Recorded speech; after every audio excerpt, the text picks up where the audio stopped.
ನಮಸ್ಕಾರ. ಇವತ್ತಿನ ದಿವಸ ನಮ್ಮ ವಕೀಲ ವೃಂದ ಈ ಒಂದು ನಮ್ಮ ಹೋರಾಟಕ್ಕೆ ಬೆಂಬಲ ಸೂಚಿಸಬೇಕು ಅಂತ ಹೇಳಿ ಇಲ್ಲಿ ನೆರೆದು ಅವರ ಅಭಿಪ್ರಾಯಗಳನ್ನು ತಿಳಿಸಿದ್ದಾರೆ. ಹಾಗೂ ಈ ಒಂದು ಹೋರಾಟದಲ್ಲಿ ಯಾರೇ ಒಂದು ಪೊಲೀಸು ಪಕ್ಕದ ಮೇಲೆ ಓಡಿದಾಗ ನಾವು ಉಚಿತವಾಗಿ ಸೇವೆ ಕೊಡ್ತೀವಿ ಅಂತ ಹೇಳಿದರೆ ಅವರಿಗೆ ತುಂಬ ಧನ್ಯವಾದಗಳನ್ನು ಅರ್ಪಿಸ್ತೀನಿ. ಹಾಗೆ ನಮ್ಮ ಪೊಲೀಸರ ವರ್ತನೆ ತುಂಬ ಮಿತಿ ಮೀರ್ತಾ ಇದೆ.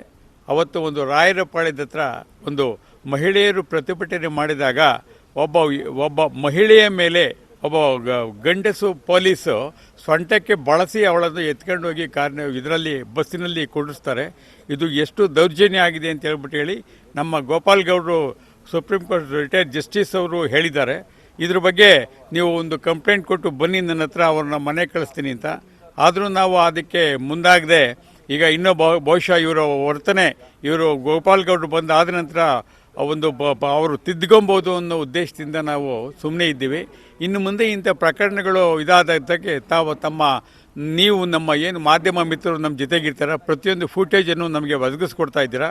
ಹಾಗಾಗಿ ಇನ್ನು ಮುಂದಿನ ದಿನಗಳಲ್ಲಿ ಏನಾದರೂ ಇಂಥ ದೌರ್ಜನ್ಯಗಳು ಕಂಡು ಬಂದಲ್ಲಿ ನಾವುಗಳು ಸಹ ಅವ್ರ ಮೇಲೇ ಒಂದು ಮೊಕದ್ದಮೆ ಹೂಡೋದು ನಮ್ಮ ಗೋಪಾಲ್ ಗೌಡರು ತಿಳಿಸಿದ್ದಾರೆ.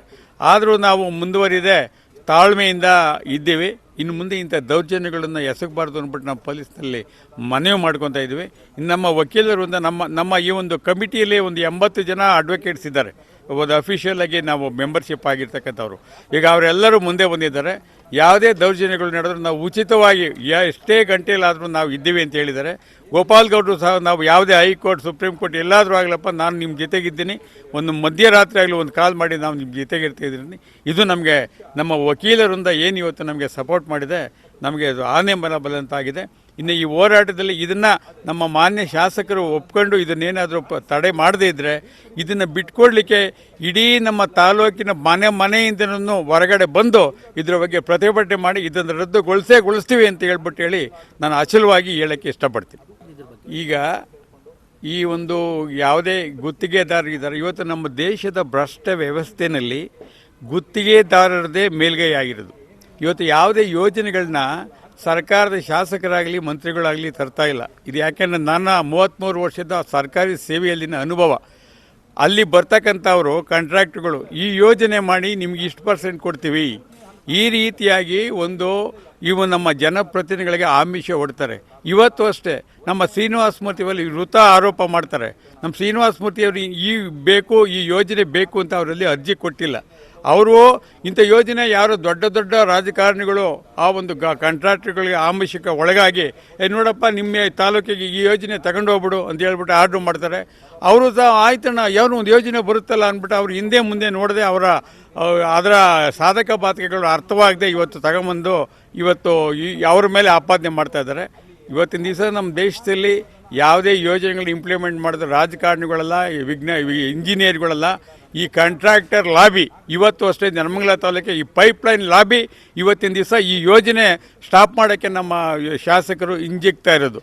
ಇವತ್ತು ನ್ಯಾಚುರಲ್ಲಾಗಿ ಹರ್ಕೊಂಬರ್ತಕ್ಕಂಥ ಸ್ಥಳಗಳಲ್ಲೂ ಸಹ ಇವರು ಪೈಪ್ಲೈನ್ ಅಳವಡಿಸ್ಕೊಂಡು ಹೋಗಿದ್ದಾರೆ. ಅಂದರೆ ಯಾವ ಉದ್ದೇಶ? Only pipeline. ಇವಾಗ ಶಿವಗಂಗೆ ಹತ್ರ ನೀರು ಬಿಟ್ಟರೆ ಅದು ನೇರವಾಗಿ ತಿಪ್ಕೊಂಡಹಳ್ಳಿ ಕೆರೆಗೆ ಹರ್ಕೊಂಡು ಹೋಗ್ತದೆ ಕೊಮ್ಮತ್ಪತಿ ನದಿ ಮೂಲಕವಾಗಿ. ಆದರೂ ಸಹ ಇವರು ಪೈಪ್ಲೈನ್ ಯಾವುದೇ ಯೋಜನೆ ನೀರನ್ನು ಅದರಲ್ಲಿ ಹರಿಸ್ಬೋದು. ಏಕೆ? ಈ ಒಂದು ಗುತ್ತಿಗೆದಾರರ ಪೈಪ್ಲೈನ್, ಈ ಪೈಪ್ ಒಂದು ಲಾಬಿಯಿಂದ ಇದಕ್ಕೋಸ್ಕರವಾಗಿ ನಡೀತಾ ಇದೆ. ನಮ್ಮ ದೇಶ ಇವತ್ತು ಹೇಳಿದರೆ ಉಪಲೋಕಾಯುಕ್ತರು 63% ಎಲ್ಲ ಇಲಾಖೆಗಳಿಗೂ ಇದು ತಾಂಡ್ಯವಾಡ್ತಾ ಇದೆ ಈಗ ಭ್ರಷ್ಟಾಚಾರ ಅಂತ ಹೇಳಿದ್ದಾರೆ. ಇವತ್ತು ಪೇಪರ್ನಲ್ಲಿದೆ ನೋಡಿ.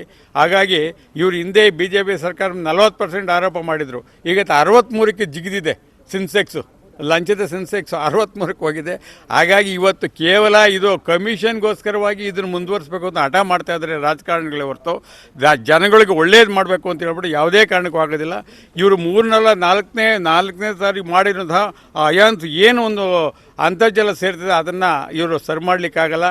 ಅದರಿಂದ ಮುಂದಿನ ದಿನಗಳಲ್ಲಿ ಇದನ್ನು ಸ್ಟಾಪ್ ಮಾಡದೇ ಇದ್ದರೆ ಇನ್ನು 5-10 ವರ್ಷದಲ್ಲಿ ಇಡೀ ನಮ್ಮ ತಾಲೂಕು 70-80% ರೋಗಿಗಳಾಗೋದ್ರಲ್ಲಿ ಯಾವುದೇ ಅನುಮಾನ ಇಲ್ಲ ಸರ್.